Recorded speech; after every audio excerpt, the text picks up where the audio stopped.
ready? We're ready. All right, guys, this is Danny at the Crypto Show, and we are here with the most famous bowl cut in cryptocurrency, Mo from the Three Stooges. Tone Vays. Nobody, he's not famous for anything else. No one knows anything about him for trading or anything. No, I'm kidding. I love Tone. I hate his haircut, but he's a good guy. So we're here to talk about how come Dash is so much more badass than Hey, Dash.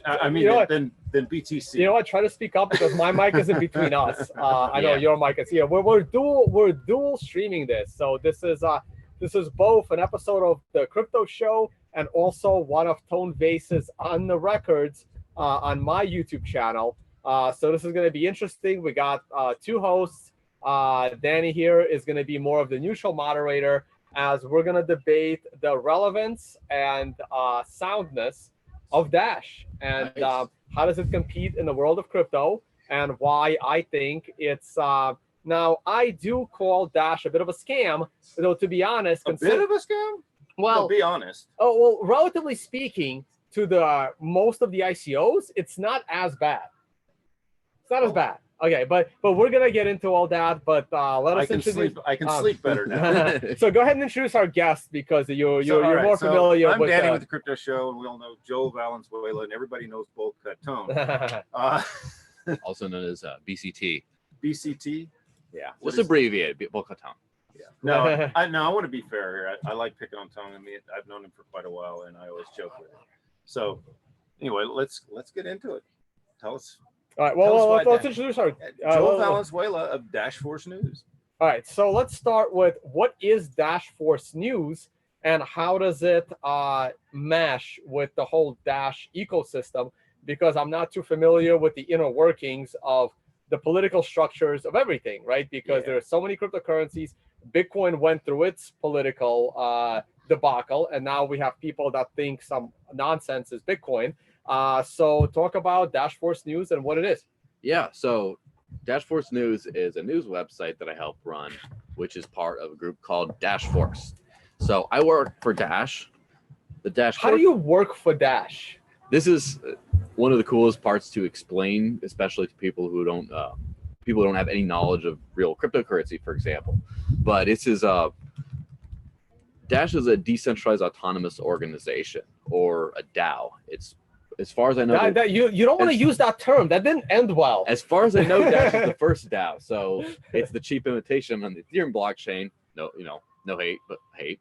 That didn't end so well. So Dash is, I would say, probably no one has contested. It's been written about a bunch of times. The first DAO. No one's ever said, no, actually, we were first. So as a decentralized autonomous organization, it means it's open participation to anyone. You can't keep people out from taking part of it. It's self-running, and yet it can still come to consensus and act as one thing. So I like to use the ominous example of like the Borg. It's like all one. It's like a collective consciousness hive mind type thing, but there's no coercion. There's no upper echelon controlling everything. It's like a blob. You kind of plug into it. It's like a living, breathing. Like if Bitcoin's a natural resource, Dash is a natural resource that can make decisions. Okay. And how do you earn a living? I get paid by the Dash network. So here's Bitcoin. Miners run the Bitcoin network, most of it, and they get paid all of the new Bitcoin in fees that are created. Dash has that 45-45-10 split. 45% is miners. 45% goes to masternodes, which are a second layer that allow some extra cool stuff. And then 10% is left to a treasury, which is just, it's available to be created to, originally it was to fund development after the Dash Foundation didn't work out so well. But it can be anything that the Dash network votes on to fund. And where that comes How do you vote? So masternodes are the second layer, and there's about 4,800 or so of them. They have 1,000 Dash to prove that they are incentivized, they have skin in the game, and what they do is they can use their masternode keys to vote on proposals. Someone can use a 5 Dash spam fee, anti-spam fee, to submit any proposal. Anyone can submit any proposal. They just have to have 5 Dash, and it goes in there. Masternodes vote, and net 10% of them, so 480 and no votes, or 580 and 100 no votes, for example. And then the money gets created and gets sent to exactly the address specified. So you have to pay 5 Dash to vote on how to spend money. No, 5- to ask for money. But you lose the 5- to ask for money. Yeah. So it's a little bit of a risk in case you can't just keep spamming up the network and asking for money all the time for something that no one's voting for. And where does the $5 go? 5- go? It should be $5. But where's the 5- go? Well, it used to be like $25, $30 back when I first started getting into Dash. But now that's a little bit more. But it just gets burned. Okay. It just gets burned. Yeah. Why do you burn money? Well, scarcity. So you're destroying Dash. Oh, a little bit. I know the burning of money never made sense to me. It's kind of like the communist system of overproduction of shoes, and then you burn the shoes. Yeah, well, I mean, the same thing happens a lot in Bitcoin when people lose their private keys. I mean, think about how much money Satoshi burned. Yeah, but that stuff is gone forever. But that's accidental stupidity versus like forced stupidity by network. Well, I have an idea to solve Bitcoin's problem. We could make transactions reversible, say, because if they're reversible, or if you have a centralized entity who's able to come in and say, Satoshi's not using this money, it's obviously lost. Let's all come together and reverse that transaction and then bring the money back. And so it's not destroyed anymore. So do you want that to happen in Bitcoin? No. Because like, to be honest with you, I think it'll be good. I think eventually, miners would be nice to put uncirculated Bitcoin back into circulation. The reality of the situation, however, that people would lose confidence in Bitcoin and the fact that it was so easy to reverse. So, all right, so let's see, where do we begin? Works great for Ethereum. Debatable if it worked great for Ethereum. Well, we'll see about that. But I do want to break this conversation down into parts. I want to talk about the economic side of Dash. I want to talk about the technological side of Dash and the regulatory side of Dash, with centralization being part of the regulatory side, because the more you're centralized, the more you're regulatable. Okay, so I guess let's start with where do you want to start? Economics or technicals? It doesn't matter. It's up to you. So let's go with the economics. All right. So why do you think the world needs an additional cryptocurrency and Bitcoin is not enough? Or what is the problem with Bitcoin that you think Dash is going to cut into Bitcoin's use case? Yeah. So first, what do you think Bitcoin's use case is? To me, Bitcoin has two primary use cases. One, it's an unconfiscatable store of value. All right. And two, it is censorship-resistant value transfer. Yeah. Which the more censorship resistance you need, the more you should look at Bitcoin for that transaction. And the least censorship resistance you need, the less you should look at Bitcoin for that transaction. So buying a pizza with Bitcoin is not all that important, but sending donations to WikiLeaks probably is. Yeah, so to break that down, you want something that can store your value, which is your hard work. You work hard, you retain value, and money is a way of storing value. You store it, and no one can mess with that. And then you send it, because if you store it and you can't send it, then who cares? And then they cannot mess with the sending thereof. And so absolutely that's a great way of a great use case for Bitcoin. Now, how did Bitcoin ever decide to be a store of value? Who decided it could store value? Nobody. Where does the value come from? Confidence in the people that Bitcoin is worthy of the store of value. Yeah. How did it earn the worthiness? It earned it by being stable.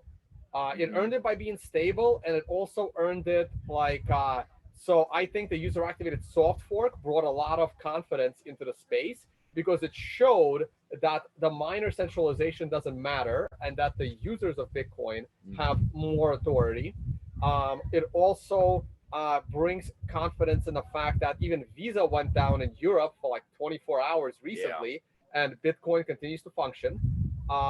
And the price of Bitcoin continues to go up. I mean, yeah, there was a year here and there when it drops, but the price as a store of value continues to rise.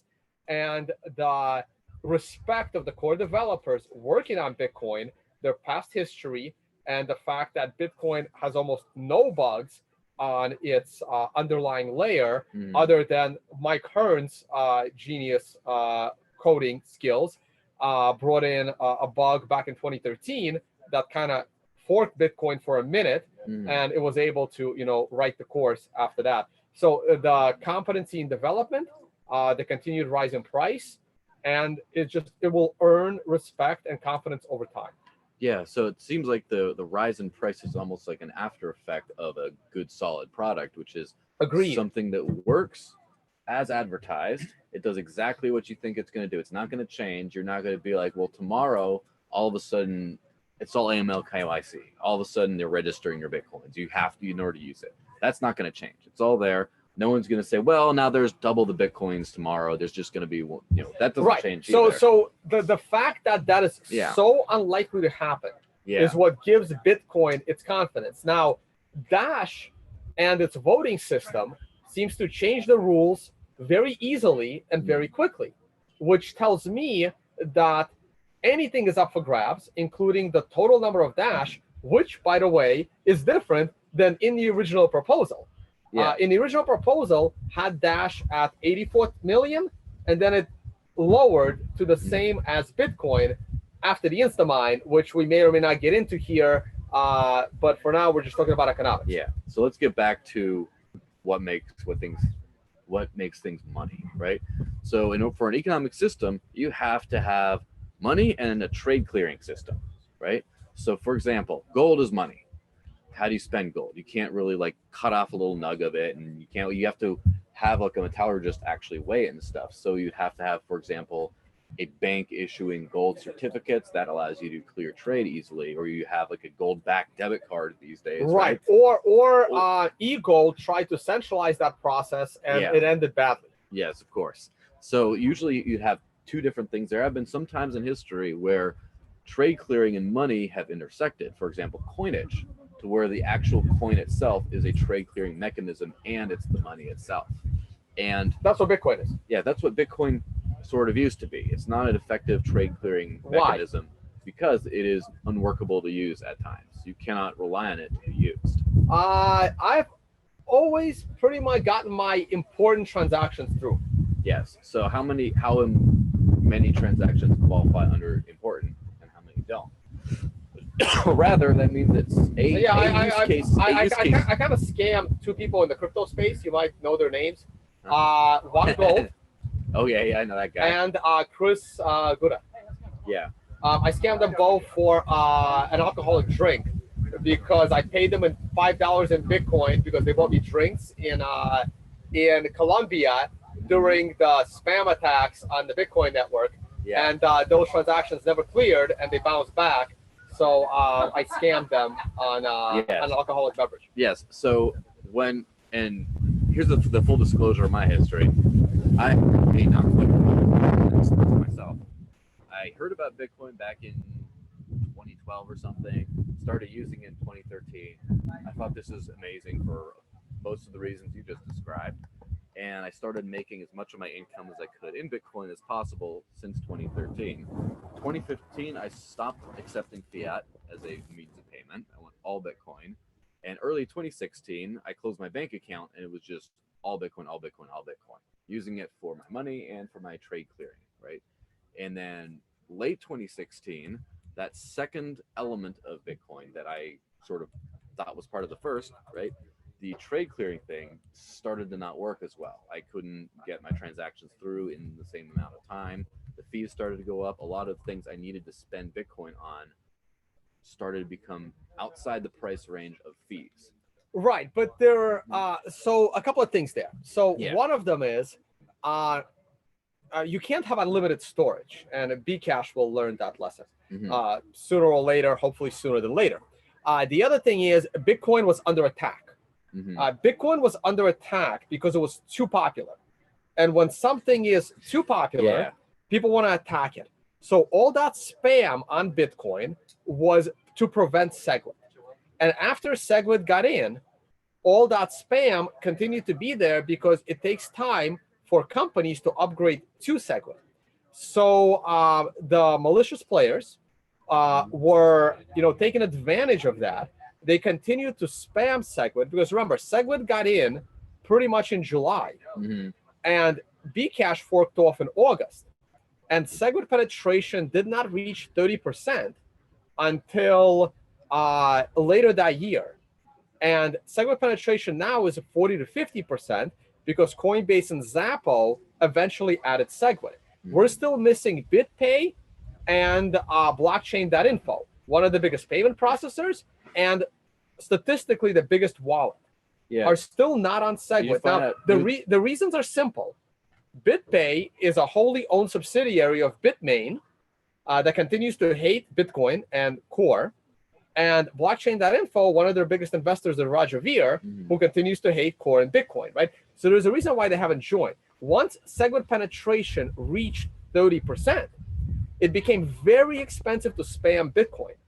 So ever since then, I've been able to send all of my transactions at 1 to 2 Satoshis per byte for the last few months, other than yesterday, which again was a borderline special case because a dumb exchange got hacked and the hackers were willing to spend 0.1 Bitcoin transaction fee to move their 0.4 Bitcoin theft. So they didn't care. And again, if SegWit was 90% penetration today, even that would not have happened. So people continue to undermine Bitcoin for personal gain. And yes, it's a young, maturing currency. I have a question. So yeah, go. What is the transaction volume like now versus what it was in December? So how can we prove that SegWit and Lightning are actually assisting the network if we can't compare it to the volume that was happening during December and January? Yeah, I mean, everybody can say SegWit is making everything cheap now, but how do we know that? Because we don't have the same volume. Well, what do you define volume? I mean, let's remove exchange, let's remove traders from the equation. Let's try to focus on actual transactions, right? So when the price of Bitcoin was reaching its all-time highs for $20,000, like the spam had stopped. And I'm calling it spam. We can debate if it's spam or not. Well, they're simply transactions. I can personally prove that it was spam, and here's how. I thought that Bcash was not gonna amount to anything. Okay, you can say I was wrong, that's fine. Okay, I had no intention of pulling out my Bcash and selling it for Bitcoin, but when Bcash was 10% of the value of a Bitcoin, I said I'm gonna take the free money. I'm gonna sell all of my Bcash and I'm gonna increase my Bitcoin savings by 10%. In order for me to completely convert all of my Bcash into Bitcoin, I had to go into cold storage from 2013, something I had no intention of touching for years and years and years to come. I locked those coins away in 2013. They're almost like virgin coins. They have literally, I created a wallet, I moved my own Bitcoin. No one knew that public key. I had a public key, I moved some Bitcoin in 2013, I locked it up, I was happy that I remembered the password, made sure that I can get to them, whatever. But I opened that wallet. There was 1 to 3 transactions in that wallet where I funded my cold storage in 2013. And then I saw 2 additional transactions from May of 2017 during the height of the spam attacks that added 2 transactions of 1 Satoshi each into my public key, which nobody knew but me. And those 1 Satoshi inputs were gigantic in kilobyte space. All right. They were straight up spam that was maliciously put into old addresses that people must have thought, hey, this address has not been active in 4 years. It's probably lost. It's probably dead. No one is going to notice this. And my address from 4 years ago was spammed in 2017. So it was straight up spam. So we're talking conditions now that And the reason it was spammed is because Bitcoin is popular and everybody wants to destroy it for personal gain of altcoins. And that unfortunately did kind of cut into Bitcoin's stability. because Bitcoin was a stable store of value and a stable trade clearing mechanism. And for whatever you want to call the spike in transactions or whatever you call spam or any, it's actually completely irrelevant what it was. But Bitcoin was not stable anymore as far as the trade clearing part of it, the transactional aspect of it did not work as advertised anymore. So to a certain extent, yeah, I kind of got Bitcoin kind of scammed me in a pretty big way. How did it scam you? I've paid $100 transaction fee because I had to do a I had to get a transaction in at the worst possible time. Yes. It pissed me off, but it needed to get done. Yeah. And I understand why that happened. So here's how it happened. Bitcoin, according to far back as a white paper, meant to be a peer-to-peer electronic cash system. Bitcoin.org, the Bitcoin core team, who not a lot of people dispute, I don't know if you're one of them, but most people don't dispute that they're as much as you can get to an official coders of Bitcoin. Yeah, I'm not going to dispute that. Yeah. Their run website boasted that Bitcoin had fast transactions and extremely low fees, much lower than traditional payment processors, etc. I saw this stuff. I was like, wow, this is cool. I really want to use this stuff. And so I put my personal life in a certain amount of risk in order to try this stuff out because I really got taken in. This is an amazing technology. I want to use this. And then it wasn't as explicitly advertised. And right, but in a very big way. And so but it's because it's like you're being upset you can't get a seat at a restaurant because it's too popular. If it's advertised as you will be able to get a seat at this restaurant, that would be something to be upset over. If there's no guarantees. But Bitcoin is decentralized. No one can guarantee anything. Unfortunately, in that case, that cut into its stability. Its stability, just like the price goes up and down based on what markets decide and things like that. Its use as a money, as one of the two main, mixing the terms here, use as a trade clearing mechanism ended up not being stable because of that. And so if whoever told me it was going to be cheap scammed me. That doesn't mean Bitcoin did, but it ended up being used as part of a scam in my life. Okay, so and that led you to Dash. Yes, because there was no Bitcoin Cash at the time. And that doesn't mean that I would have switched over if there was time, but I came to the fork in the road, pardon the pun, right? The hard fork in the road, where it says, I decided I don't like government issued money. I don't like the stuff that central banks have done. I want to do my part in living off of that, getting outside and exiting what I believe to be a bigger scam. So I did that, and it worked for a little while, for a couple of years. It didn't work anymore. I can either give up, go back, reopen my bank account, switch all my Bitcoin over to fiat, or I could keep trying to live this experiment on one of Bitcoin's children, which to a certain extent I still believe to be Bitcoin. I think that Bitcoin is more than just the one chain. Bitcoin is the revolutionary world-changing technology. And also a lot of the most successful cryptocurrencies are based directly on Bitcoin. So that was the only thing that I could even remotely try to live all off of. And so right now, I believe it's the only cryptocurrency that's really feasible to live completely off of, unless you have a bunch of extra special tricks. But so that's what kind of got me into Dash. All right, so let's stick to the economic side before we move on to the technical side. Sure. Have you read the book or know of a book, The Bitcoin Standard by Saifedean Ammous? No, it's pretty new. It's pretty new. It got released a few months ago. The audio came out earlier this month. Yeah. So check that out. So he talks about how the store of value is by far the most superior property of any currency, and the world gravitates to a single store of value because it's more efficient. So I have always said that going to having a world of multiple cryptocurrencies is no different than a world of inflationary fiat, because all you're doing is diluting the 21 million Bitcoin that gives it that hard quantity. So not only is Bitcoin the most secure blockchain, it is also limited. Now we can debate whether Satoshi should have kept Bitcoin at 21 million or something like Monero did, and Peter Todd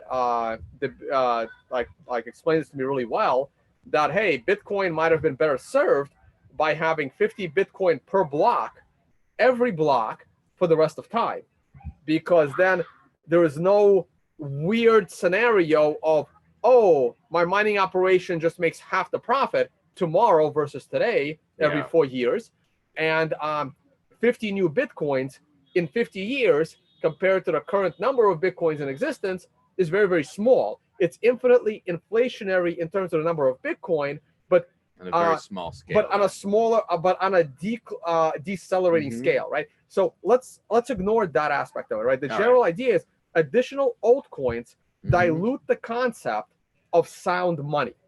How do you see that? Well, before I get to the actual debate on that point, I like to point out that if that is true, Bitcoin has absolutely failed as a store of value. Think about it. Go on. How many coins are there in existence right now? Yeah. Too many. How many got forked from Bitcoin? How easy is it to fork a coin off of Bitcoin? Too easy. Well, take it up with Satoshi, because he kind of designed a failed product if that was what it was supposed to be, one coin and other coins detract from its store of value, because it's so easy to do. Oh, no. I'm not saying that. I don't mind the free market here. Well, I agree with Seyfedin Ammous, the PhD Austrian economist, that the world will gravitate to the store of value. And the more that store of value can be used as a currency, they're not going to need anything else. So one of his great arguments, and I haven't heard this. So he is. Sorry to interrupt, but it's not that you think that it's that you think that over time it's a good idea to generally try to use one. There's nothing wrong with 1 million coins as long as we try to, and you think that'll happen naturally, that we try to go to one store, one standard of value. Is that it? Right. All So here's one of his best examples that I've never actually seen any other economist explain. The reason why silver became more like a lot of people here, we're at PorcFest. A lot of people here are big silver bugs more than gold bugs, right? And we always hear, people like Big Sweer, people like Max Kaiser, Gregory Monterino, if you know who he is. All these guys are like silver, right? Because, and I'm gonna have a background in geology, and it's pretty clear that the ratio of silver to gold on the earth is approximately 17 or 20 to 1, right? And historically, the value of silver was about 17 to 20 to 1 to gold. Not Bitcoin, sorry, to gold. So right? Interchangeable. It's an easy mistake to make, right? And he explained so well why the price ratio of silver to gold now hovers between 40 and 80, and will probably and why it got that way and why it will continue to separate. And he explained it really well. He said back in the day, you can only subdivide gold so much. Yeah. A gram of gold was pretty much as low as you can get. And because gold was precious, there were things that you needed to pay for that 1 gram of gold was too much. Yeah. So you needed a subdivisible currency. But when technology advanced and you were able to subdivide a gram of gold with fiat, even like a gold-backed fiat. So you're making an argument for altcoins right now. No. I'm making an argument against altcoins. So let him finish. When you were able to subdivide gold to the micro level because of technology and fiat and computers, silver was no longer necessary for small transactions. Yeah. Because you can subdivide gold enough. And that's why silver lost all of its speculative value. And when the government of the US in the late 1800s tried to force silver as a currency, it created this distortion and another financial crisis, because people realized oh my God, the government is artificially raising the price of silver. We're going to sell it for gold because you didn't need silver to subdivide. Yeah. And this is the thing with Bitcoin. As the technology of Bitcoin continues to progress with Lightning and other means, you can subdivide Bitcoin to a point where economically You don't need Litecoin. You don't need Dash. Bitcoin will be able to handle all the microtransactions, and people will gravitate to that. And all of the, and I've seen here at PorkFest where people are incentivized to take Dash because the Dash is printing money for themselves, which we might get to, is rewarding people for accepting Dash. And it's like forcing people to keep Dash as a store of value. But it's an inferior store of value because Bitcoin will meet the micropayment structure. And all of the people that have migrated to Dash because there was a month where Bitcoin was hard to use as a transactional currency, they've migrated to Dash and they've mistakenly using Dash for store of value, which will disappear. And I'm worried for the people here that are incentivized to use Dash as a store of value, using it. They're incentivized to use Dash as a transactional currency, but they're too lazy to convert it into something more sound, and their savings will disappear. Well, it's interesting you talk about that because that really reminds me, interesting through Litecoin in there too, because back in, before the end of last year, Litecoin was basically going in the dustbin of history. It was created as a silver to Bitcoin's gold, and as people realize, hey, Bitcoin's infinitely subdividable, or almost infinitely, that we don't need this lesser kind of Litecoin, this just as doing the exact same thing as Bitcoin, but just being easier to divide.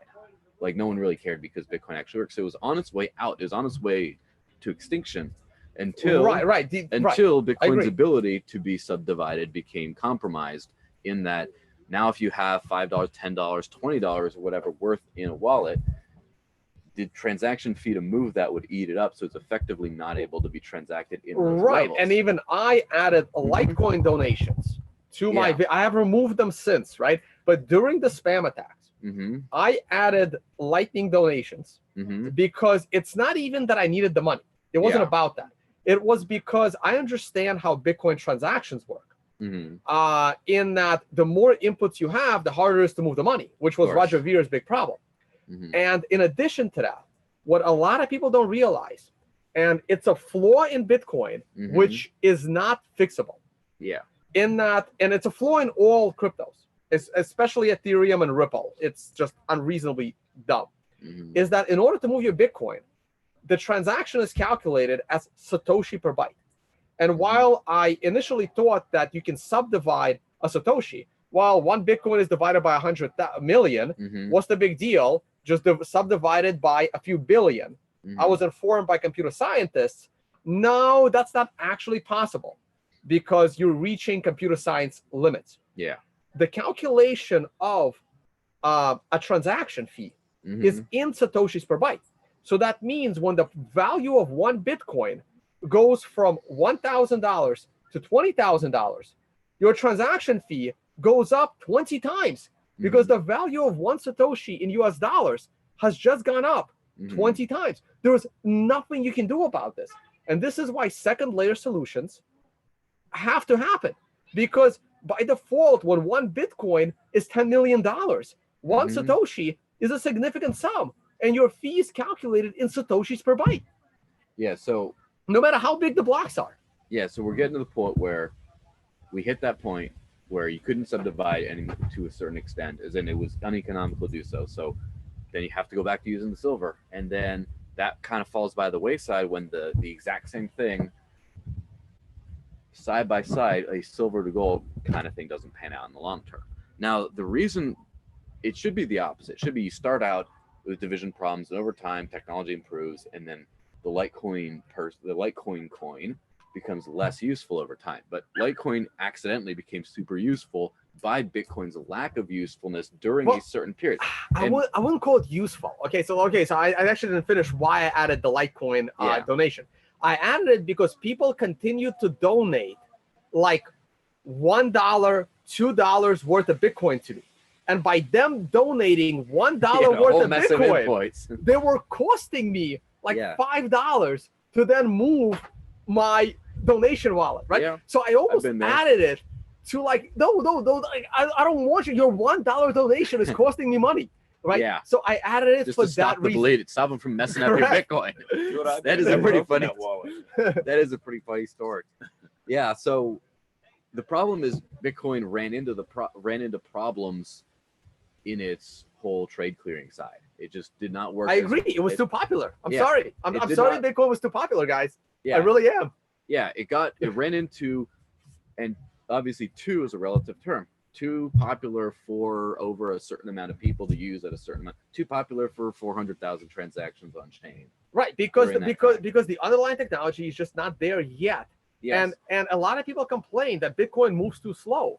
Well, that's because it's too important. Yes. And You so can't break things. one thing that's been pretty heavily correlated with that has been the drop in Bitcoin dominance of the market. It used to be all these other things are fun tech to play with, but Bitcoin's the real deal. And that's kind of what I signed up for. As what I was using. I was like, I'm interested in seeing these other experiments. I agree. I worry about those people that are storing their life savings in alternatives, because eventually Bitcoin will get back to 90% dominance. Well, that's the thing, is the dominance has been going down and down and down as the trade clearing side of it has become uncompetitive. And this has been going on for a long time. It's not just been the few months. It got really bad during those months, but I was having trouble paying for stuff in late 2016, like summer, fall 2016. And that's about when I started to get into Dash, when it stuck. And obviously the richer you are, like I was not very rich. 8-day I was making like 15 grand a year or something. I was like, not because I was trying to live off of Bitcoin, roughing it, that whole thing. I did not have the bandwidth to pay several dollar fees, where a lot of people did for years afterwards. So that whole time span, and even up to, maybe a month ago, or even a few weeks, I haven't checked, but that whole time I was not able to use Bitcoin as a trade clearing mechanism, only as a store of value. And so the problem is you have all these other coins. I mean, there's not many that I respect too much, but whatever. There's a bunch of ones that do just what Bitcoin does, but then they do in terms of it's all set up in the same way that will effectively and uncensorably store value. But then you have a trade clearing mechanism where it does both, where you don't run into that brick wall. And if Bitcoin had never had a problem with its trade clearing, if it could just keep on sending at that point, there never would be, no one would ever be talking about, oh, this other coin does this thing, this other coin this thing. The problem is it hit a problem. And it's still in that problem zone. And there's a bunch of stuff that's being developed. We have to see exactly where that comes from. The problem is what we're competing against is the payments industry is not the money industry. And cryptocurrency is a bit of both. It's money and it's a payments technology. And so, for example, Bitcoin, you send a transaction, it is not to be trusted until about 10 minutes later, until you have at least one on blockchain confirmation. Then it's secure, then it's cool. When you just broadcast it immediately, it can be double spent, it's not for sure. And so, for example, now you have Dash, where you can actually have that as good as confirmed in 1.3 seconds. And so now the payments, it's still not going to be more secure after it's on blockchain, but for all practical purposes, the trade clearing part of it has gotten improved. So now you have a technology that's competing as a payment system as well as money. And because cryptocurrencies happen to be both, I mean, which, by the way, if you got a shift card or something, Bitcoin is just a store of value and just money and not a trade clear, using the shift card to clear your trades, actually do the payment. So under that circumstance, you could be, oh, we're competing on crypto debit cards. And by the way, in that world, I would probably not care about Dash that much, because why wouldn't you just go Bitcoin? Why wouldn't you just go the number one money? Well, we're getting into the technological side of things, because look, Bitcoin has been super user tested. Yes. And we don't know if any altcoin, including Dash, can hold up under the scrutiny that Bitcoin has faced for 5 years. Yeah. We don't know. Like, it's great that Dash is clearing transactions in 3 seconds. If every single Bitcoin transaction /spam went through Dash, you have no idea what can and cannot break. Yeah, which is a great challenge for people to actually test that. And this continues to give Bitcoin more confidence that it weathered that storm. Sure, it lost, some people did not have the patience, and some people went to an inferior store of value for their transactions. But I don't think the Bitcoin maximalists like myself care all that much. Like, I don't really care what people use for their transactions. No. What I care about is what are people storing their value in. If you tell me I accept Dash, but the moment I can convert it to Bitcoin, that's where I store my money, I got no problem with that. None. What worries me is because Dash and Zcash and a lot of these other operations, they have, they funnel money into a centralized organization that promotes their currency. They might promote it under the pretense of we're a better transactional currency. But in reality, they secretly want people to store their value in that currency because they know that everything comes from that. I'd object just under the, it's not so secret. For at least for Dash, it's not secret. Yeah, they want people, Dash by and large wants people to use it to transact and store value. Right. And that's what scares me. What scares me is people storing their value in inferior stores of value. And while I did not think that was true for silver, I now think that after reading Seyfedin's book, as he explained it to me as to why silver is an inferior, like grossly inferior store of value compared to gold. Yeah, well, what we're seeing is how about yes. How and how not is Dash centralized in the way it's funneling the money? Okay. Yeah. So the centralization of Dash. Well, what do you think of the Dash Foundation? I don't think of it. Doesn't really exist anymore. It fell apart. Yeah, it's not really a thing. Do they think they're a thing? I don't think so. Okay. So who decides where? So, okay, so let's start with, so we're moving into slightly technological thing. So I think that because only 45% of your blockchain is being mined, you're 55% less secure than 100% mineable blockchain. I would say no. I understand, but what you're saying is something I agree with, but no. Here, let me explain that. As in, there's 55% less less money going to support proof of work mining. That is absolutely true. The difference is, first off, do you feel that, for example, Bitmain and all them, that them getting all the profits makes Bitcoin more secure? Would you want them to have more money? Well, Bitmain makes most of its money by selling the shovels, not by using the shovels, right? Okay. So Bitmain makes the majority of its money by selling the miners. Antpool and the other major mining pools. Well, anybody can be on Antpool, including myself. I choose not to be on Antpool for political reasons. So my miner is on Slushpool for political reasons, right? Yes, but of course. Anybody could be on Antpool, right? Yeah. So Bitmain, for the time being, did a very good job of creating very efficient mining hardware. Now, before Bitmain, Bitfury was the ASIC god. Yeah. And at one point, Bitfury actually hit 51% before Bitmain came into, like, their dominance, right? And now Bitmain is facing a lot of competition. And this is what capitalism is. And people can choose any pool they like. And as much as I don't like the fact that Bitmain is making a lot of money, they did it fairly. And I can't complain about that. Yeah, so then to conclude that, you think that more miners, therefore, more money incentivizing Bitcoin's mining structure makes it more secure?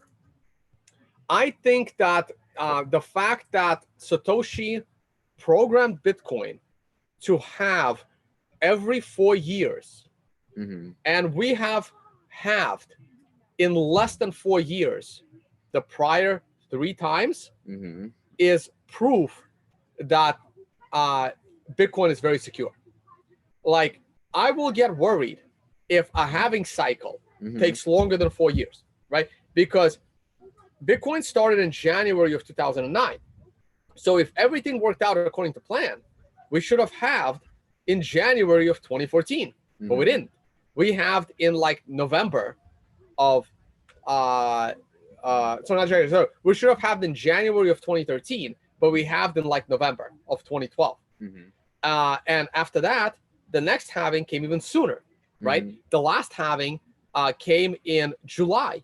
Like a halving needs to be every 4 years in January because the first block was mined January 3rd.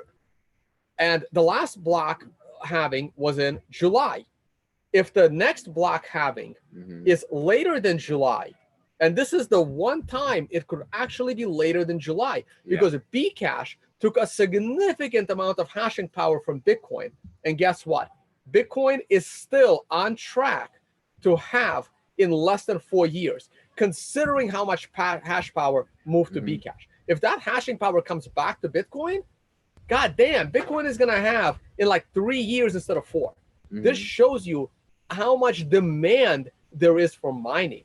And when something like Dash removes that capitalistic opportunity and hands that money over to the early adopters, I think that's terrible. You're just enriching the early adopters and rich people. I think I must have missed a step in that whole thing because I understand. Can I get like a simple jump in there. Why it is centralized from you and why it's not centralized All from right, you? so get rid of the halving thing. All right. So first off, on the security of the actual network. Unfortunately, it seems like with proof of work coins, there's a little bit of a security flaw because you can find a way to control a large amount of hash power, such as Bitfury did, such as Antpool and others now control a significant, although not nearly that significant amount of hash power, and that can be used to compromise the network. Now, back in the good part about having a second layer is now you have two different things you can compromise. So for example, let's take Bitcoin Cash. Say they get a massive amount of mining hash power, say more than, I have not been keeping track. I assume it's less than Bitcoin Core. No one cares, but go on. Yes, but it's more, well, there we go. At least I'm in good company there, right? But assume enough people mine, SHA-256 coins to where there's enough mining hash power to 51% the Bitcoin attack network. And there's people that have no economic incentive to protect Bitcoin because they don't have any. They have all these other shit coins, right? And so they're all mining these shit coins that happen to have the same mining system as Bitcoin. And then they say, you know what? Bitcoin's sitting up there and is messing with our profits because they're being all digital gold and stuff. And we just need to get rid of it. They can 51% attack the network, start reversing transactions, destroy the trust in Bitcoin, and they don't have to actually lose out with anything. Wouldn't it be a little bit more advantageous to have a good chunk of the network have to actually be associated with Bitcoin holders in order to allay that fear? So for example, if you wanted to reverse an instant send transaction, you would need not only 51% of the hash power, but 51% of the master nodes. And at 2,400 master nodes, 2,500, let's say, that's a whole lot of actual Dash you have to now have in order to control. You can't just spin up a bunch of nodes and Sybil attack that way. You have to actually be significantly invested in Dash, which, as any economist will tell you, will significantly drive up the price. And now all of a sudden, you're committing a giant economic suicide by attacking the network you just heavily invested in.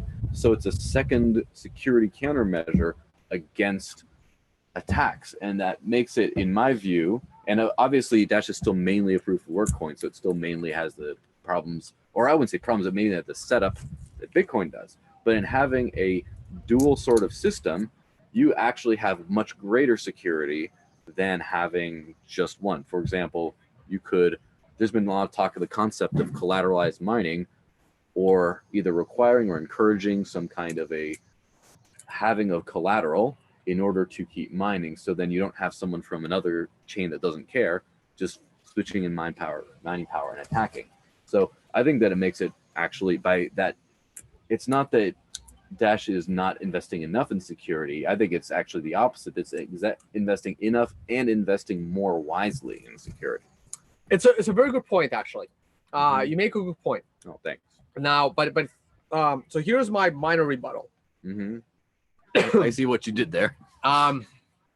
So it's a good point, and it perhaps it's necessary for Dash. Here's why it's not necessary for Bitcoin, because Bitcoin is the gold standard of store of value. So Bitcoin doesn't actually have to worry about a 51% attack, because the reason why coins get 51% attacked, like Zencash did recently, and I think B Gold and some other coin I never heard of. Verge. Right. I heard of Verge. There's another one I never heard of, Mono or something. Yeah, Mono Monocoin, some right. Japanese thing, I think. The reason why that happens is because when you can move your hash power from something more useful and more valuable, you move it over to an inferior coin. You 51% attack it. You steal the coins because of the 51% attack. And guess what? You're going to convert them into Bitcoin. Yeah. So, and like, or by the way, there is a economic incentive to attack a coin and not steal coins. Not necessarily to stop from stealing coins, but the advantage could just be destroying a chain you don't like. So, right. But it has to be, you can't attack a more superior coin.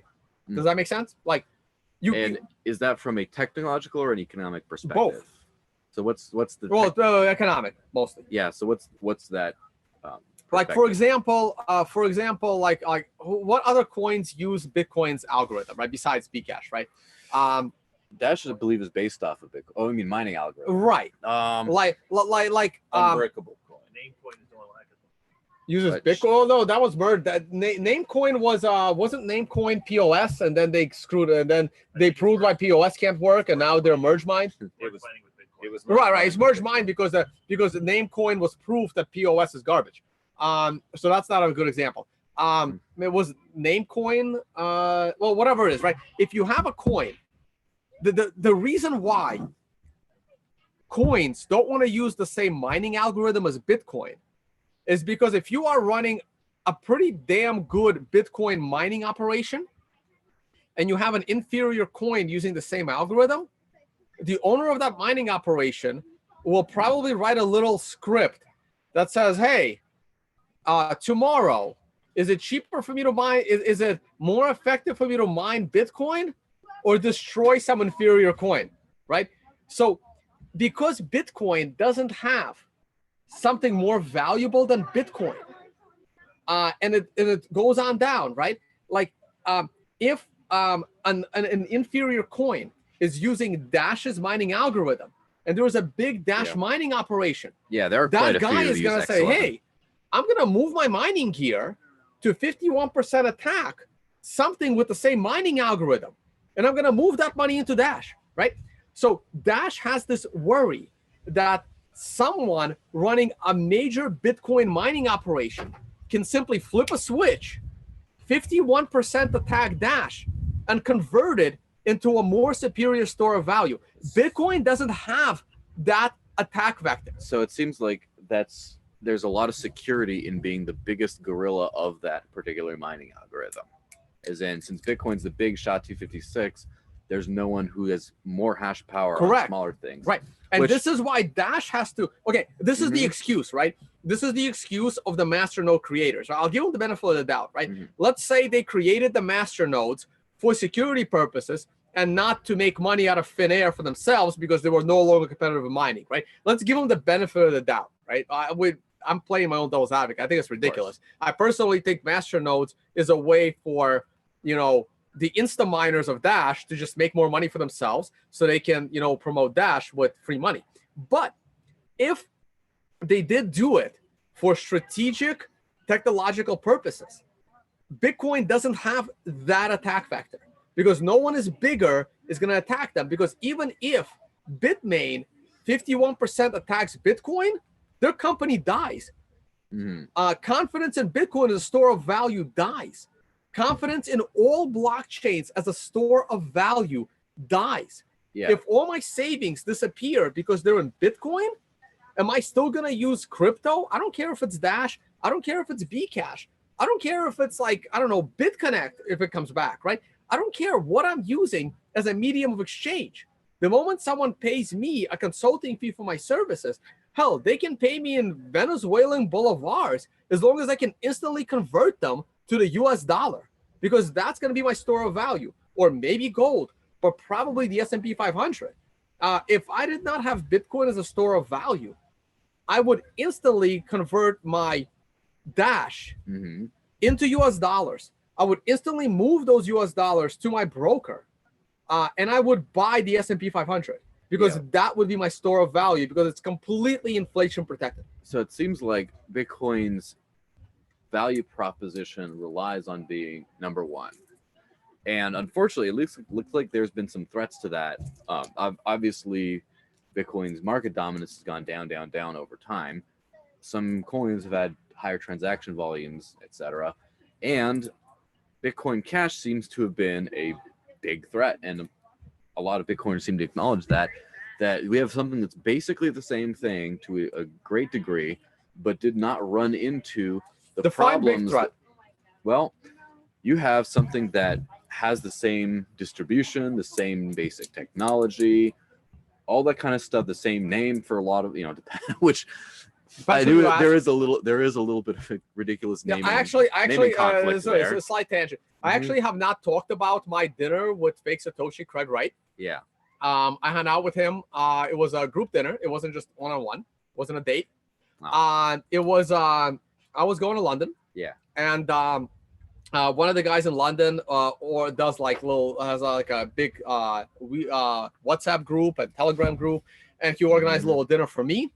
And for the hell of it, he invited Craig Wright, assuming with 99% confidence Craig Wright was going to say no, but Craig Wright said yes.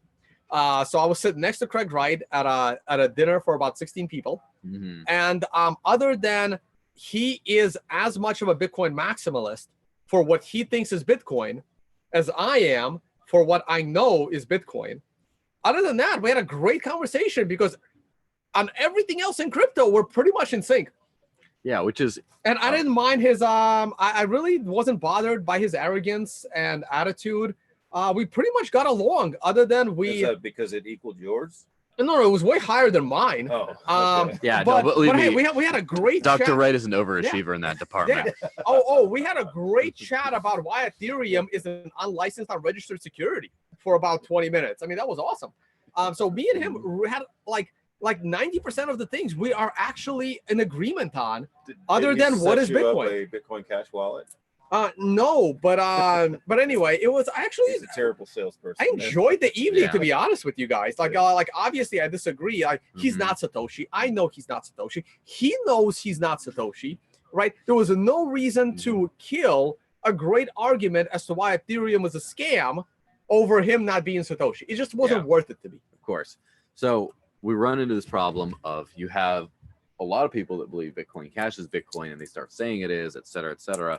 You have the same basic functionality, name, distribution, all the other kind of stuff as Bitcoin, as it is just a copy pretty much with a couple tweaks, except it has not yet run into those trade clearing problems that Bitcoin Core did, which unfortunately, or fortunately, unfortunately, whatever, caused its market share to go down, caused its acceptance to go down, caused people to go into other projects.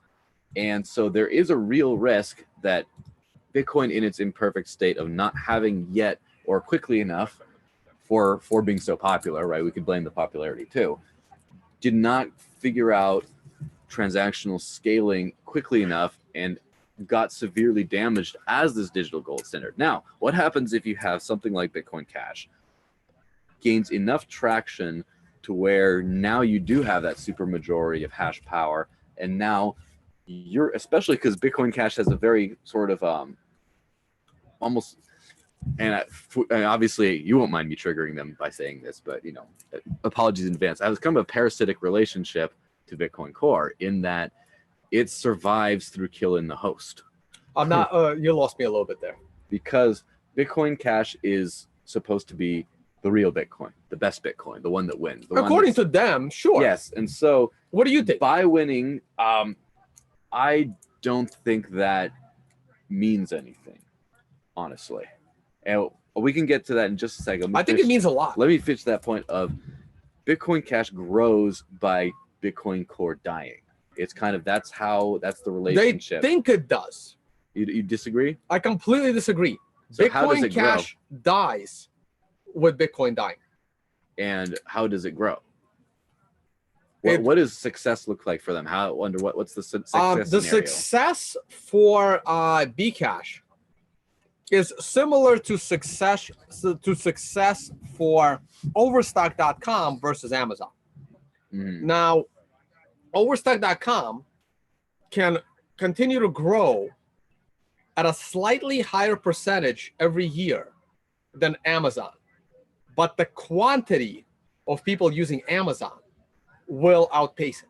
So you follow me? So yes. So let me see if I get that straight. So that means that Bitcoin Cash grows as being the alternative Bitcoin, and the stronger Bitcoin gets, even if Bitcoin Cash is not as strong as a percentage, it grows by being the alternative. Is that kind of what you're getting at? So what I'm saying is the only success Bcash has is by hanging around.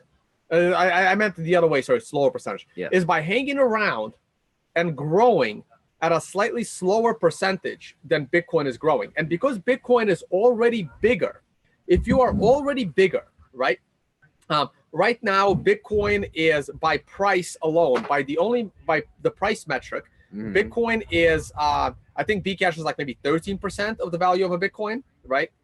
So that means that Bitcoin is 87% more useful than Bcash, assuming we use price as a metric, which is not fair, but let's stick to that, right?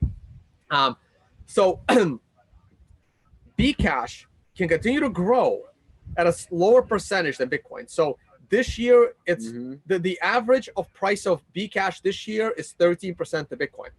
The average price of Bcash next year is 12%. The year after that, 11.5% of Bitcoin.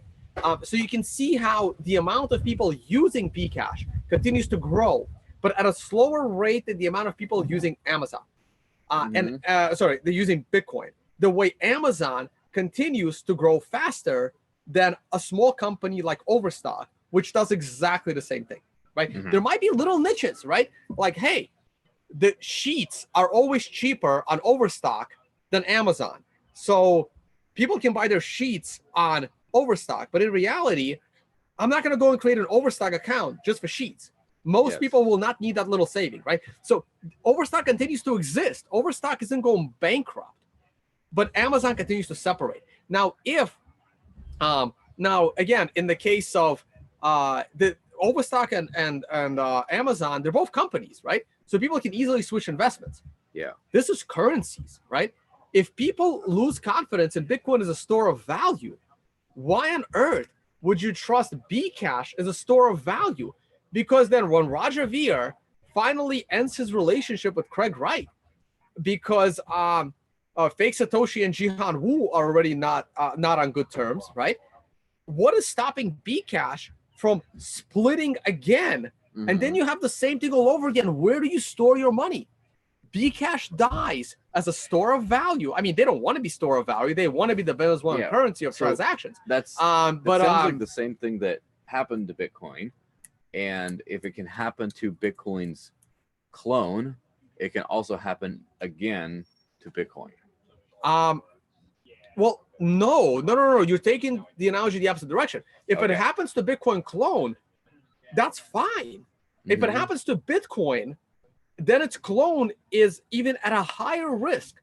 Like if Bitcoin couldn't maintain the store of value property, the probability over its successor maintaining the store of value property is significantly smaller.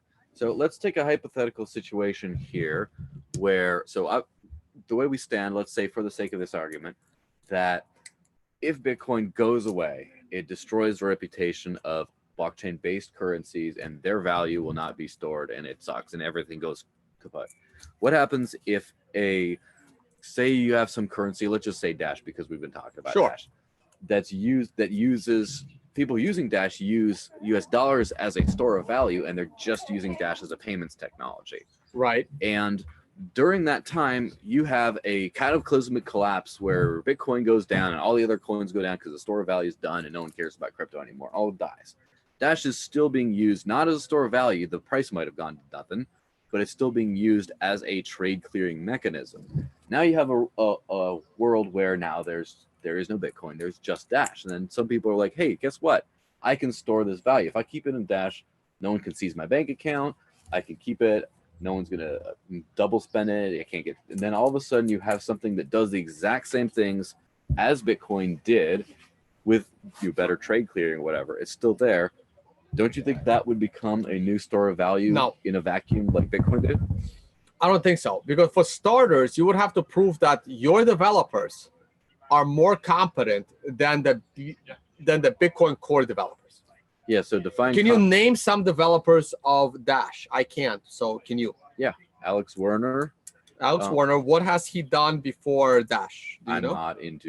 I'm not into the past. I can't tell you. That's fine. What any of the Bitcoin developers did before that either. I want to throw the names out there so that at least my audience and the live audience and the crypto audience, so they know the names. Okay, so Alex Werner. What else you got? Joshua Siegler's running around here somewhere. You can go talk to him. Shouldn't he be developing and not hanging out at a place with no internet? Sorry, bad joke. Yeah, I mean, we all have to go to the bathroom sometimes. We all have to go eat sometimes. We all have to go have a good time sometimes. But yeah. Anybody else? Yes, the anonymous developer Mukau Mu. And let's see, what was it? Andy Freer, Alexander Block. Yeah, there's a bit. In fact, Dash has about like 70 developers right now. It's a very expansive team right now. So yeah, you can go look at who develops for Bitcoin Core. Let me start naming off the top of my head. I remember Peter Todd. He doesn't do that anymore though. He's more of he keeps the Bitcoin developers in check. He tells them he tells them all the stupid stuff that they do.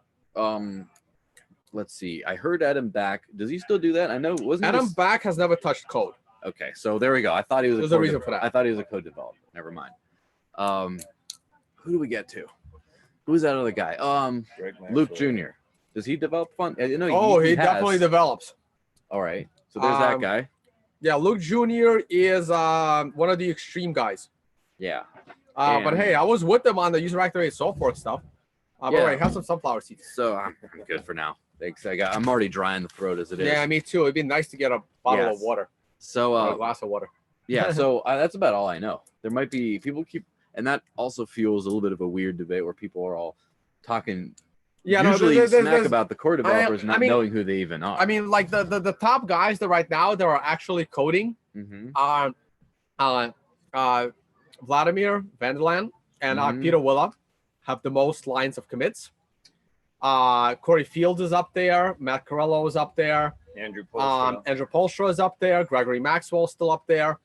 Eric Lombroso took a little break after he got burned out getting the SegWit in.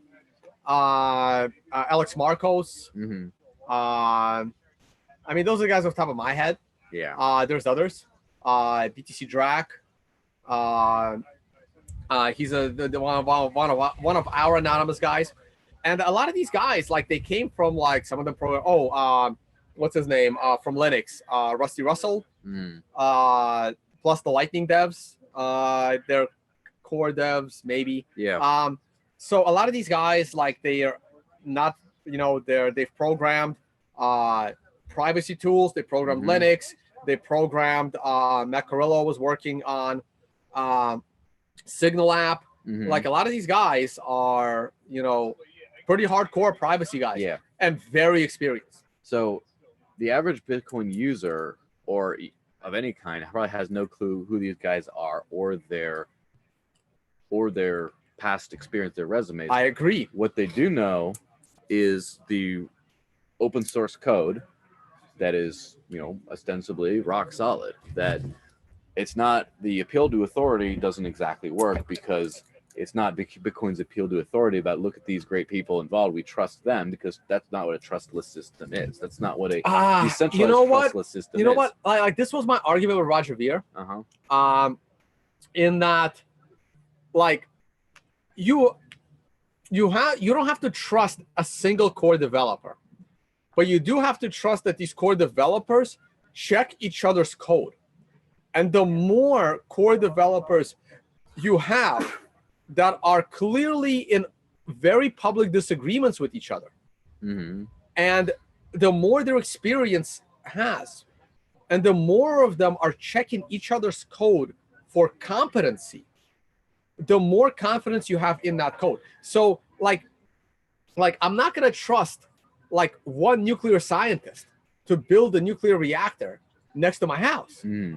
But 50 nuclear scientists who check each other's work, I will trust to build that nuclear reactor next to my house. Now, Maybe. that's the good thing about open source code is then you can actually, you don't have to limit yourself to one single group of people. You can limit yourself to the entire world. And we've actually found that to be a little bit. Ah, sweet. Thank you so much, Patrick. Yeah. You're the best. Thanks. I knew I'll you'd get tip you my in little Dash. hint. But so think I about hope you converted immediately to a better store of value. Go for it. But think about this. There's a I have a couple. question coming up. So Yes, there's a couple great people who have zero kind of background like that, who've done phenomenal things for cryptocurrency, who I just know off the top of my head, and because they're probably too young for that. There's a fellow, I forget his actual name, because his Twitter handle keeps changing, but he's a 15-year-old kid who keeps breaking hardware wallets. Is that the guy that broke Ledger? Yep. He's 15 years old. He's this kid. He doesn't have a history. Well, I mean, now he does because he's done a lot of this before, but he's just some kid. He doesn't have years in the industry. He doesn't do whatever. And he was able to do what a bunch of other people were not able to. And then a friend of mine, Pasta, is a developer. He's 16 years old. He develops for some Dash-related projects, and he's found some bugs in the main Dash code and got taken advantage of the bug bounty. And so there are, finding bugs in code that's actually functioning is not a good sign. You do know that, right? Well, I mean, it happens. It happened to every single major currency. It happened to Bitcoin quite a few times, and that's the unfortunate problem is you can't do everything in testnet. There's a lot of stuff that you don't know how it's going to react until you hit it in the real world, until you vigorously try to break it and destroy it. For example, how do we know that Bitcoin's not going to fill up with transactions? And then I haven't looked into the details of the spam attacks, but apparently you were able to send a bunch of inputs, a bunch of clogged up inputs, and mess up some addresses. So now when you try to move balances out, it's much more expensive. So that I would call, I'm not sure if it's a bug, but it's a weakness. And for example, there was a wallet I was using just today that when you want to display your recovery seed, you have to enter in a PIN, and you press the OK button, it goes away. And like you can never go in there because there's a show button you have to hit instead. And that's a complete nightmare to have to do, and it confuses a lot of people. That's bad UI. Yeah, but you figure that out once you actually take it for a spin. And that's the thing. That's what the free market does. There is no test net for the free market. The free market is all bugs are discovered on the mainnet. And that's exactly what, Right, but you can keep that to a minimum. Then you had a yes. and That's how I discovered the bug in Bitcoin. That's how I discovered the bug in Bitcoin probably a year before anyone else did, because I was rigorously mainnet testing it. You discovered a bug in Bitcoin. The bug being down line's not going to scale.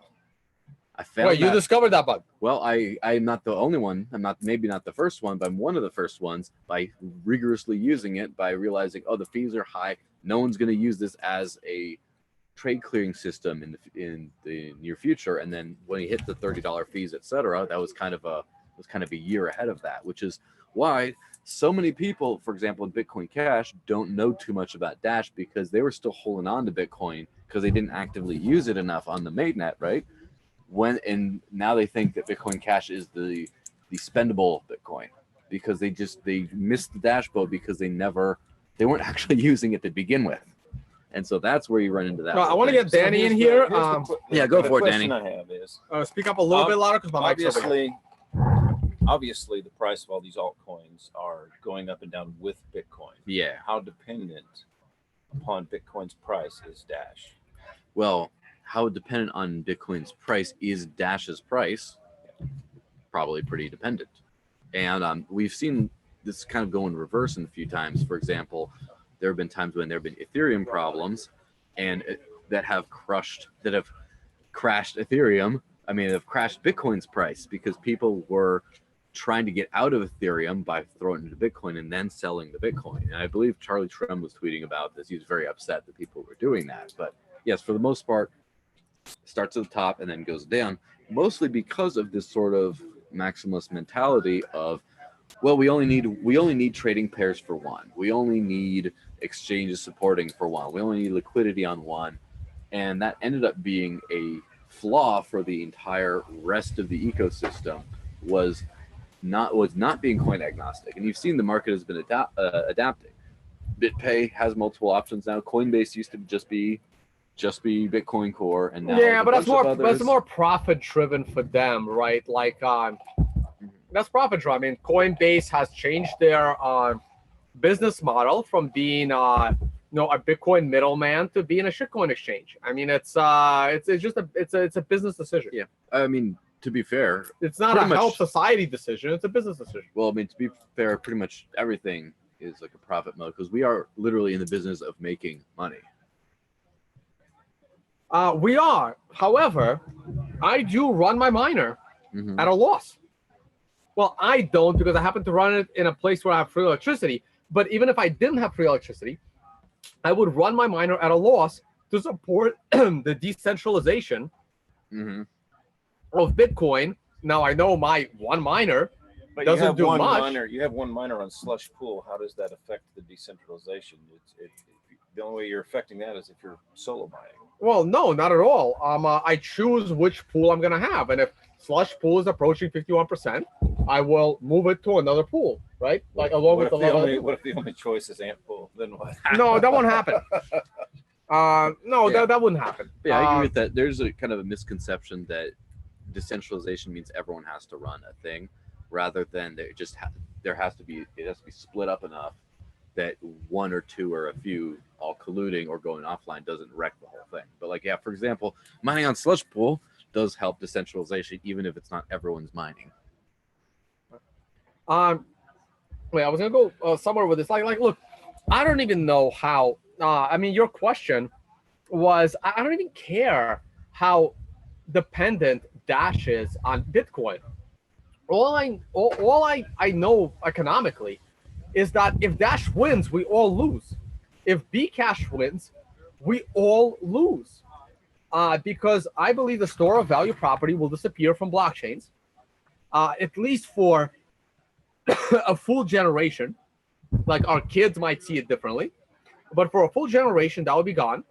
It will set us back a decade or two in the store of value property, which is the most important property. In addition, with Dash winning, the creators of Dash are public people. The people like Evan Duffield, is he still involved? Not directly, no. He's running a group called Dash Labs. He's not part of the core team right now. Right. So he's off doing future-related research. So here's the thing, right? No one's we get messages once in a while, but he's you can definitely find him. Well, I mean, one you can easily find him. like the FBI can easily find him tomorrow, right? Like, he's a public person. Like, one of the reasons why a lot of these altcoins, like Litecoin has a creator and a leader, Ethereum a creator and a leader, Dash a creator and a leader, maybe not a leader so much these days, but a creator and a leader. And by succeeding, that leader becomes a criminal, right?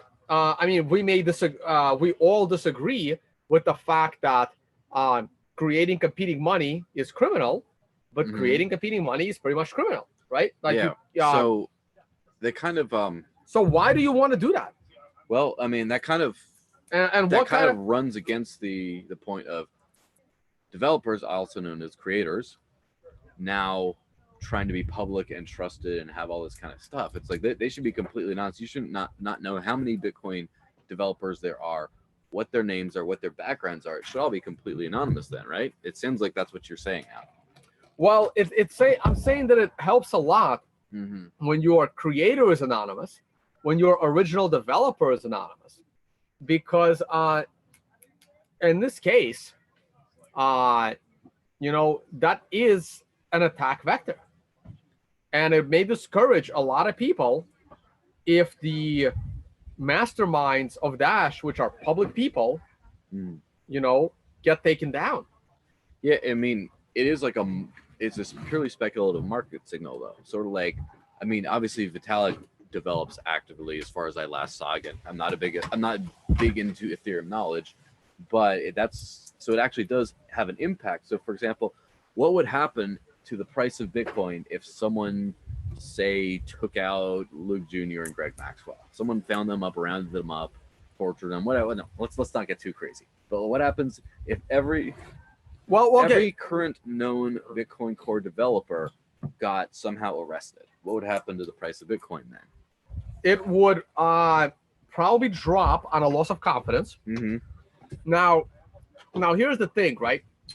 Unlike Vitalik, something bad like that happening to a key core developer, it would not, nobody would actually believe that this would make the code of Bitcoin any less inferior, right?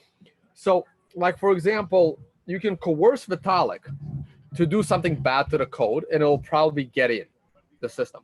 You can't coerce a single Bitcoin core developer to get something bad into the code, right? So the code will stay stable. There will be some fear in the system that it will drop. However, if the Bitcoin key core developers are removed from the system, it becomes almost impossible to make any changes to Bitcoin. And if Bitcoin cannot make any more significant changes than the underlying protocol, and thank God, SegWit is already in. At this point, if not a single change happens to Bitcoin and the underlying protocol, I still think Bitcoin is the future. Because at this point, all scaling can be done on a second layer solution because of SegWit. SegWit was so important. And at this point, it doesn't matter. It doesn't matter. If Bitcoin, if there is no new Bitcoin client, it'll be fine. It'll actually prove, it'll be a small time panic in price. And then people will realize, well, wait a minute. At this point, nothing will probably change ever again. No one will ever be able to get any changes in. That's it. The code is locked in place forever. You don't have to worry about the potential of 21 million Bitcoin being changed, the mining reward being changed, bigger blocks, smaller blocks. It's over. Bitcoin code is locked down, which will eventually lead to insane confidence in Bitcoin as a store of value. Yeah, so... And Lightning Network can handle the microtransaction. Now, the challenge with that is... Start buying pizza then. We're trying to... With Lightning? Yeah. In about a year and a half? Sure. Doesn't work now. The problem No, is, it doesn't work now. But I don't need it to work now. Yeah, the problem... I might not need it to work ever. So the problem is, you might run into problems down the road. And there have been problems I wouldn't even call them problems as in, it was broken at the time, but there have been continual changes and improvements, et cetera, to the Bitcoin code over the last nearly decade. That's why core developers exist. And I'm not necessarily sold on SegWit, but the fact that it was an important thing, that was really recent history. There was 7 years of Bitcoin being a store of value before that was ever kind of coming around. And so these things, it's like the problem with having a dead code base, or as I should call it, pre-2017 Litecoin, the problem with having a dead code base is that you roll the dice on did you get enough in before you capped it off. And that is a significant problem. That's why I think that cryptocurrencies need to be constantly developed on. There might be a situation where maybe the optimal block size for Bitcoin is 8 megabytes because the amount of payment channels needed to open. Speaking of block size, yeah. What is Dash block size? 2 megabytes. 2 megabytes, 2.5 minute block interval. Okay. So it was a long drawn out process too. So, I mean, if 24 hours. If Dash had, that's why. If Dash became the global payment method, that's not going to be enough, right? What's your second layer scaling solution? Well, or are you going to raise the block size? raise it, continue to raise it, and continue to figure out how to make. Who that decides to raise the block size? Well, it turns out that the masternodes decided that that was the decision they wanted to pursue. That was the whole Bitcoin scaling debate was, I don't know how many years, at least 3 or 4. About 3 years. Yeah, about 3. Let's just say about 3. It was about. And the only reason why debate even started is because Gavin and Andreessen started yapping about it when it wasn't even a problem. Well, I guess call the man a prophet because it became a problem. He made it a problem. Oh, just by talking about it? Yeah. Well, and the work on fixing the problem got grossly delayed by 5 attacks: Bitcoin Classic, Bitcoin XT, Bitcoin Unlimited, Bitcoin ABC, eventually Bitcoin Cash. They finally hard forked, right? I mean, like, all of that effort to delay an actual solution, and when a solution was finally arriving, they hard forked anyway. Yeah, so that's a little bit of a scary prospect of trying to trust Bitcoin because of how slow that process took. And Dash's decision on, well, which way should we try to scale took all of about 24 hours. So of course the voting cycle took a little longer than that, but yeah, it would just put it towards the masternodes. Hey, how should we, you guys who own so much of Dash, how should we proceed? Should we raise the block size, yes or no? And they said yes. And so that was decided January 2016, and it wasn't until later of last year that the block size. Right, but you do realize the problem. Like, hey, the rich guy, where do you think we should go? You have the most amount of money. How should we do this? Right, No. This is masternodes, right? I mean, like, hey, you have the most Dash. You make the decision on what we're gonna do next. This is like the king system. Well, the king with the most money has the most at stake, and he has to make sure that he's running the proper tax system so that people don't revolt against him, and he makes all the decisions. And if he wants to confiscate your money, he will. yes, except the king doesn't own everything. He has some of it and then arbitrarily decides through force to take everything else. This is more like every single unit of Dash in the network votes, and the most Dash votes. And that doesn't, and for example, a person can have 1,000 Dash in a masternode. Some people can have multiple masternodes. Multiple people, and I know some of them just walking around here, in fact, are a multiple person masternodes. What percentage of okay, so how much Dash is out there in existence? About 8 million right About now. 8 million out of 21.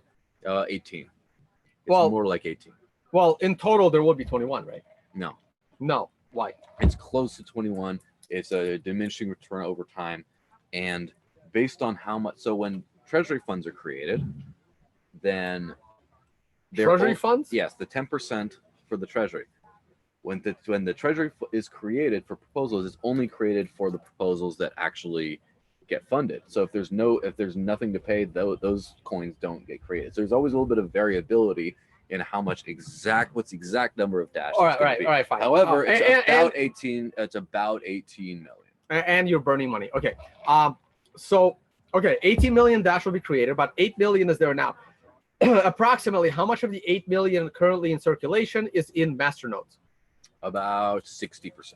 60%. So Yes, we're gonna say about 5 million out of 8 million is locked up in masternodes.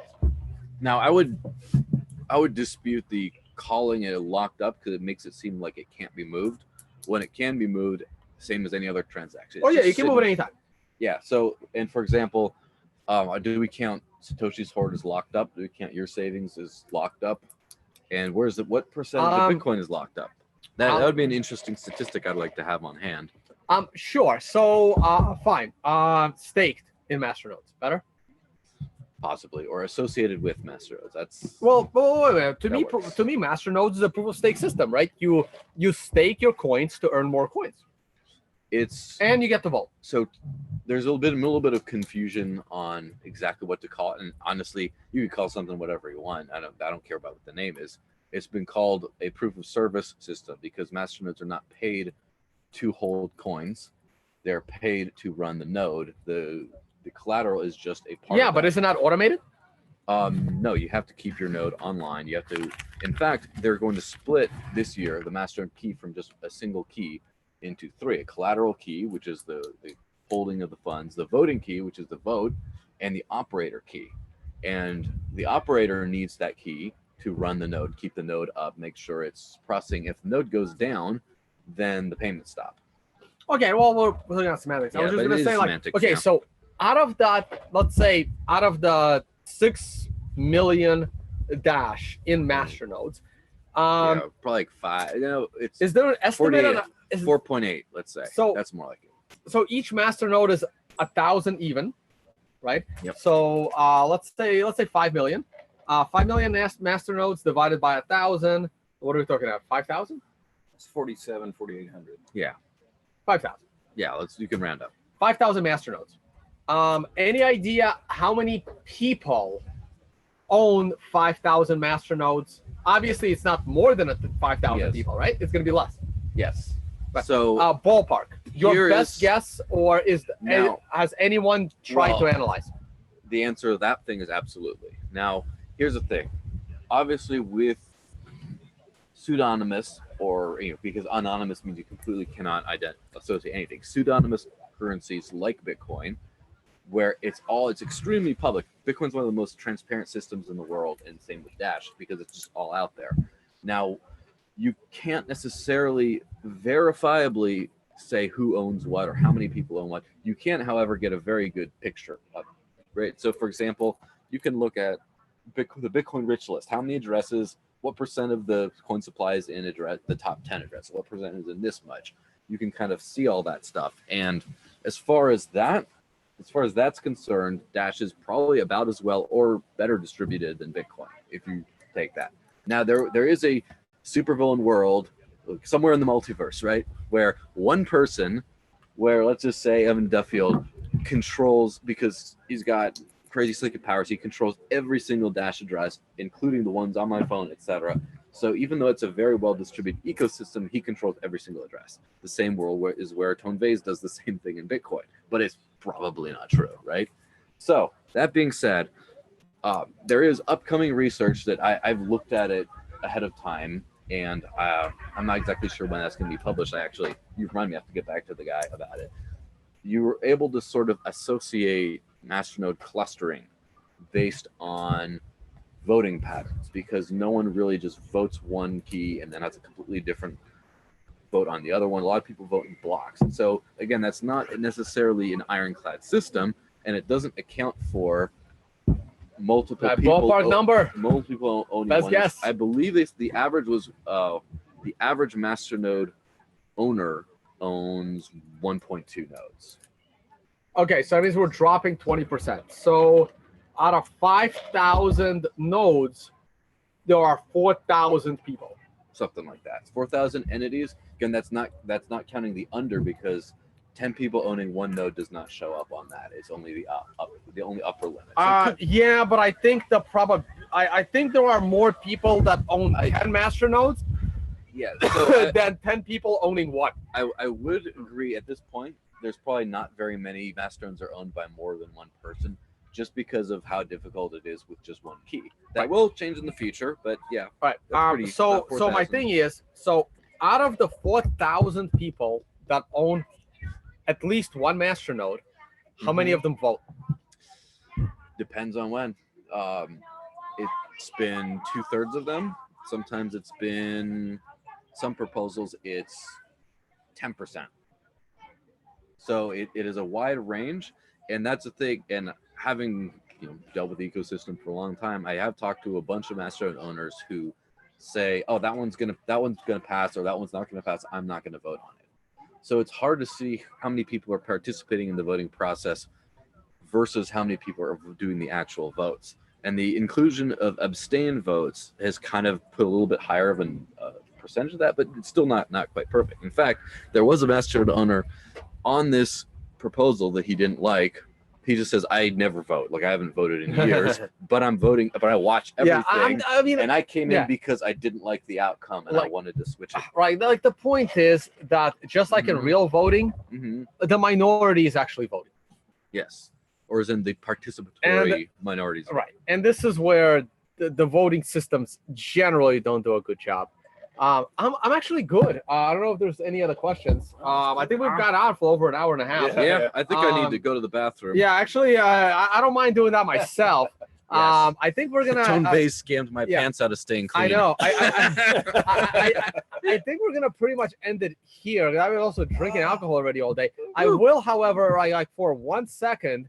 Wait a minute. Let me. I'm gonna do this, and I'm gonna pull up. I will, however, mention that I like this article, but I was very disappointed in the fact that this is one of your articles. I'm gonna do a screen share real quick.